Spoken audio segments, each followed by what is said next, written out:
بسم الله الرحمن الرحيم. اللهم صل على سيدنا ومولانا محمد أفضل صلواتك بعدد معلوماتك وبارك وسلم وصل عليه. بسم اللہ الرحمن الرحیم. عزیز طلباء کرام، مختارات من ادب العرب سے بحمد اللہ تعالی آج ہمارا 37واں سبق ہے. اور جیسے کہ آپ حضرات کے علم میں ہے، ہمارا یہ مضمون ابتلاء کعب ابن مالک رضی اللہ تعالی عنہ کئی دروس سے جاری ہے، تو آج ایک اور درس اس کا پیش خدمت ہے. فلما قیل ان رسول اللہ صلی اللہ علیہ وسلم قد اظل قادما. حضرت کعب ابن مالک رضی اللہ عنہ فرماتے ہیں کہ جب کہا گیا کہ حضور صلی اللہ علیہ وسلم سایہ فگن ہو گئے، یعنی تشریف لے آئے، زاح عنی الباطل، تو تمام وہ جھوٹے اور گڑی ہوئے باتیں مجھ سے زائل ہو گئی. وعرفت انی لن اخرج منہ ابدا بشیء فیہ کذب، اور مجھے پتہ چلا کہ میں کسی بھی ایسی بات سے چھٹکارا ہرگز نہیں پا سکتا جس میں جھوٹ ہو. فاجمعت صدقہ، بس میں نے ارادہ کر لیا کہ آپ صلی اللہ علیہ وسلم سے بالکل سچی بات کروں گا. واصبح رسول اللہ صلی اللہ علیہ وسلم قادما، حضور صلی اللہ علیہ وسلم صبح کے وقت تشریف لے آئے. وكان اذا قدم من سفر بدأ بالمسجد فيركع فيه ركعتين ثم جلس للناس.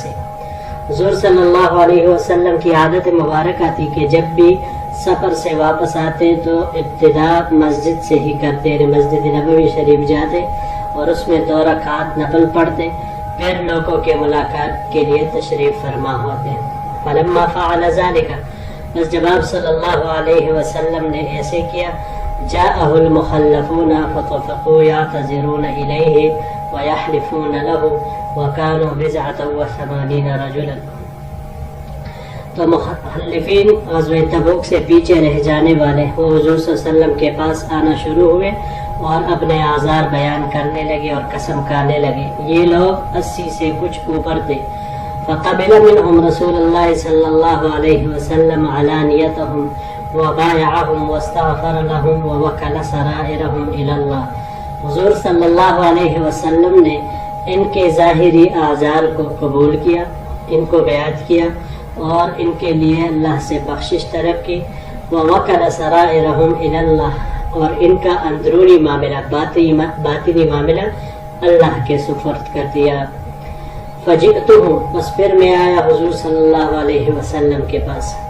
فلما سلمت علیہ تبسم المغضب، تو حضور صلی اللہ علیہ وسلم کو میں نے سلام کیا تو آپ صلی اللہ علیہ وسلم غصے کی غضب والی تبسم کے ساتھ آپ صلی اللہ علیہ وسلم نے تبسم فرمایا. قال، اور فرمایا، تعال، ادھر آ جاؤ. فجئت امشی حتی جلست بین یدیہ، بس میں آپ صلی اللہ علیہ وسلم کی طرف روانہ ہوا یہاں تک کہ ان کے سامنے بیٹھ گیا. فقال علی، حضور صلی اللہ علیہ وسلم نے مجھے ارشاد فرمایا، ما خلفک، کس بات نے تجھے جہاد سے پیچھے چھوڑا؟ الم تکن قد ابتعت ظہرک، کیا تو وہ نہیں تھا کہ سواری خریدی تھی تو نے اپنے لیے؟ فقلت بلا، میں نے کہا کیوں نہیں، معاملہ ایسے ہی ہے.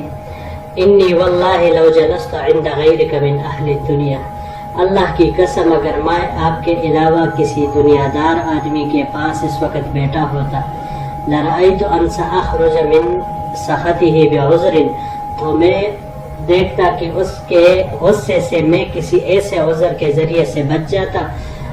وَلَقَدْ أُعْطِيتُ جَدَلًا، کہ اللہ نے مجھے ایسے کرنے کا ملکہ دیا ہوا ہے، یعنی بات کرنے کا سلیقہ اور مہارت اللہ نے مجھے دیا ہوا ہے. ولیکنی واللہ لقد علمت، لیکن اللہ کی قسم میں خوب اچھی طرح یہ بات جانتا ہوں.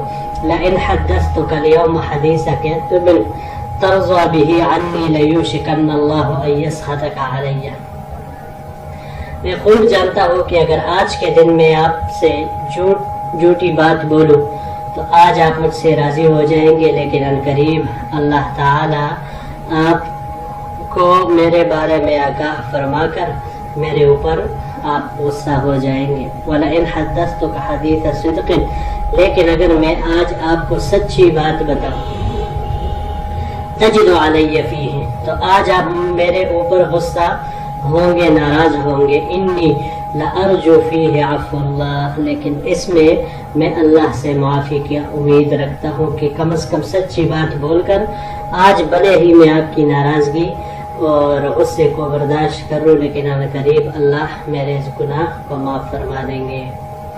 یہاں پر یہ 3 الفاظ ہیں جی، پہلا زاح فاجمعت اور تیسرا جدلا۔ زاح یہ باب نصرہ سے یہاں پر استعمال ہوا ہے۔ زوحن مصدر اس کا آتا ہے زائل ہونے کے معنی میں، اور یہی زوحن یہ باب انفعال سے انزیاحن جب مصدر آ جائے تو یہی زائل ہونے کے معنی میں آتا ہے، تو گویا باب نصرہ اور باب انفعال سے جب زوحن انزیاحن دو مصدر آ جائے تو معنی ان دونوں ابواب سے زائل ہونے کے معنی میں ہی ہوگا۔ اس کے علاوہ یہ باب افعال سے بھی استعمال ہو سکتا ہے، ازاحن، ازاح یزیح، ازاحن بمعنی انجام کو پہنچانا۔ اگلا لفظ ہے فاجمعت۔ اجمعت یہ باب افعال سے یہاں پر استعمال ہوا ہے، یہی ایک باب ہے باب افعال سے، اجماعاً پختہ کرنا، پختہ ارادہ کرنا، عزم مصمم کرنا، اس معنی میں یہ استعمال ہوتا ہے، یعنی میں نے عزم کیا، ارادہ کیا کہ میں آپ صلی اللہ علیہ وسلم سے بالکل سچ بولوں گا۔ اور یہ آخری لفظ جدلاً۔ جدلاً یہ باب ضربہ سے، اس کا مصدر جدلاً آتا ہے، اور یہی جدلاً باب نصرہ سے بھی آتا ہے۔ باب ضربہ سے یہ ایک معنی میں استعمال ہوتا ہے، بٹنے کے معنی میں، لیکن باب نصرہ سے یہ 2 معنوں میں استعمال ہوتا ہے۔ جدلاً بٹنے کے معنی میں بھی آتا ہے جیسے باب ضربہ، اور اس کے علاوہ سخت ہونے کے معنی میں بھی استعمال ہوتا ہے، تو ایک معنی میں یہ باب ضربہ سے اس کے ساتھ مشابہت کرتا ہے، اور لیکن دوسرے معنی میں پھر یہ الگ ہے۔ تیسرا، اس کو اگر ہم باب سمعہ سے لے جدلاً، تو جدلاً اس کا دال کے حرکت کے ساتھ بفتح الدال جدلاً معنی ہوگا سخت جھگڑالو ہونا، سخت جھگڑالو ہونا۔ اور باب تفعیل سے تجدیلاً، تجدیلاً اس کا مصدر آئے گا زمین پر پٹخنا۔ تجدیلاً جب باب تفعیل سے اس کا مصدر آئے تو اس کا معنی آئے گا زمین پر پٹخنا، اسی معنی میں یہ استعمال ہوگا۔ جی تو اگلے سلائیڈ کی طرف پڑھتے ہیں۔ لا واللہ، اب یہاں سے کعب بن مالک رضی اللہ تعالیٰ عنہ اپنے اصل مدعا کی طرف آتے ہیں کہ حضور صلی اللہ علیہ وسلم نے جب ان سے پوچھا کہ بھائی آپ کیوں پیچھے رہ گئے تھے، تو انہوں نے جو اس سے پہلے پچھلے سلائیڈ کے آخر میں جو بات ارشاد فرمائی تھی تو وہ بطور تمہید کے انہوں نے کچھ جملے عارض کیے تھے کہ میں اگر کسی دنیا دار کے سامنے ہوتا تو اس کے غصے اور ناراضگی سے بچنے کے لیے میں ایسے کوئی بہانہ تراش لیتا کہ جس پر وہ یقین کر کے میں ان کی ناراضگی سے بچ جاتا، لیکن مجھے یقین ہے اس بات کا کہ اگر آج میں آپ کو جھوٹ بول بھی دوں، آپ مجھ سے بھلے ہی راضی ہو جائے، عنقریب اللہ تعالیٰ آپ کو میرے حالت کی خبر دے کر اللہ تعالیٰ آپ کو میرے اوپر پھر سے غصہ دلا دیں گے، مطلب حقیقت حال واضح ہو جانے کے بعد آپ پھر میرے اوپر غصہ ہو جائیں گے۔ لیکن اگر آج میں آپ کو سچی بات بتاؤں تو آج شاید بھلے ہی آپ مجھ سے ناراض ہو جائے، غصہ ہو جائے، لیکن میں یہ امید رکھتا ہوں کہ ایک دن اللہ مجھے معاف فرما دیں گے۔ تو اب یہ تمہید رکھنے کے بعد آگے فرماتے ہیں لا واللہ ما کان لی من عذر، نہیں اللہ کی قسم میرے لیے کوئی بھی عذر نہیں تھا، یعنی غزوہ تبوک سے پیچھے رہ جانے کی وجہ میرا کوئی عذر وہ نہیں تھا۔ واللہ ما کنت قط اقوى ولا ایسر منی حين تخلفت عنك. اللہ کی قسم اس سے پہلے میں کبھی اتنا قوی تھا اور نہ کبھی میرے اوپر اتنی خوشحالی اور فراخی آئی تھی جتنا اس غزوہ سے آپ سے پیچھے رہ جانے کے وقت میں تھا. یعنی بدنی اعتبار سے اور مالی اعتبار سے دونوں طرح میں خوب ہر لحاظ سے اس جہاد میں شریک ہونے کے لائق تھا. فقال رسول اللہ صلی اللہ علیہ وسلم, تو حضور صلی اللہ علیہ وسلم نے ارشاد فرمایا, اما ھذا فقد صدق, ہرچہ یہ بندہ ہے تو اس نے سچ کہا.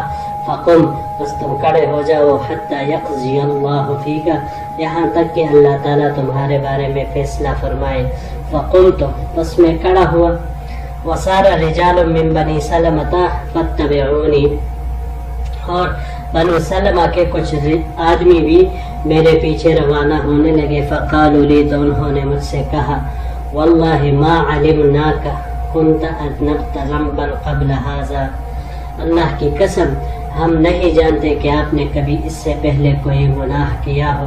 وَلَقَدْ عَجَزْتَ أَلَّا تَكُونَ اعْتَذَرْتَ إِلَى رَسُولِ اللَّهِ صلی اللہ علیہ وسلم بِمَا اعْتَذَرَ إِلَيْهِ الْمُخَلَّفُونَ, اور تو اس سے بھی عاجز آ گیا کہ حضور صلی اللہ علیہ وسلم کے سامنے تو ان پیچھے رہ جانے والوں کی طرح کوئی عذر ہی بیان کر دیتا. قد کان کافیک ذنبک استغفار رسول اللہ صلی اللہ علیہ وسلم لک, اور حضور صلی اللہ علیہ وسلم تمہارے لیے استغفار کرتے تو تمہارے گناہ کے کفارے کے لیے, اس کے ختم ہونے کے لیے اللہ کے نبی کی یہ استغفار اور بخشش طلب کرنا یہ کافی ہو جاتا. فواللہ ما زالوا یؤنبونی حتی اردت ان ارجع فاکذب نفسی, وہ مسلسل مجھے, اللہ کی قسم وہ مسلسل مجھے ملامت کرتے رہے یہاں تک کہ میں نے ارادہ کیا کہ واپس جاؤں حضور صلی اللہ علیہ وسلم کے پاس اور اپنے آپ کو جھٹلاؤں, یعنی اپنی بات کی تکذیب کروں, اپنے آپ کو جھٹلاؤں کہ میں نے جو آپ سے تھوڑی دیر پہلے بات کی تھی وہ میں نے جھوٹ کہا تھا. ثم قلت لهم, پھر میں نے ان حضرات سے پوچھا, هل لقي هذا مع احد, کیا کسی اور کے ساتھ بھی اس طرح معاملہ پیش آیا ہے؟ قالوا نعم رجلان, انہوں نے کہا کہ ہاں دو اور آدمی بھی ہے. قال مثل ما قلت, ان دونوں نے بھی ویسا ہی کلام کیا ہے جیسے آپ نے کیا ہے. فقیل لہما مثل ما قیل لک, اور ان دونوں کو بھی ویسے ہی کہا گیا ہے جیسے کہ آپ کو کہا گیا, یعنی کہ انتظار کریں یہاں تک کہ اللہ تعالیٰ آپ کے بارے میں کوئی فیصلہ نازل فرما دے.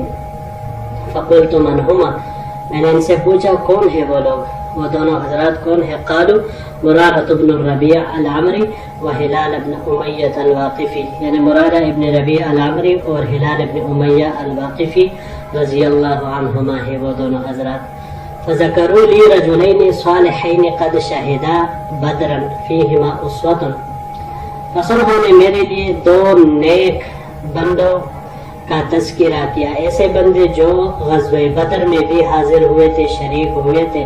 فیہما اسوۃ, پس ان دونوں میں میرے لیے اسوہ حسنہ ہے, یعنی ان کے راستے پر مجھے چلنا ہے. فمضیت حین ذکروہما لی, بس میں اپنے گھر کی طرف چل پڑا جب انہوں نے مجھے ان دو حضرات کے بارے میں بتایا. جی یہاں پر یہ ایک ہی لفظ ہے یؤنبونی, یؤنبونی یہ انبا سے ہے, انبا یہاں پر یہ باب تفعیل سے استعمال ہوا ہے, تأنیباً ملامت کرنے کے معنی میں یہ آتا ہے. اس کے علاوہ اس کو جب ہم باب افتعال سے لیں تو باب افتعال سے لینے کی صورت میں اجتناباً مصدر اس کا آئے گا, معنی ہوگا کھانے کی خواہش نہ ہونا, کھانے کی خواہش نہ ہونا, اسی معنی میں یہ استعمال ہوتا ہے. جی تو یہی تک آج کا ہمارا سبق تھا. انشاءاللہ العزیز اگر زندگی رہی تو پھر اگلے درس کے ساتھ پھر آپ کی خدمت میں حاضر ہوں گے. السلام علیکم ورحمۃ اللہ وبرکاتہ.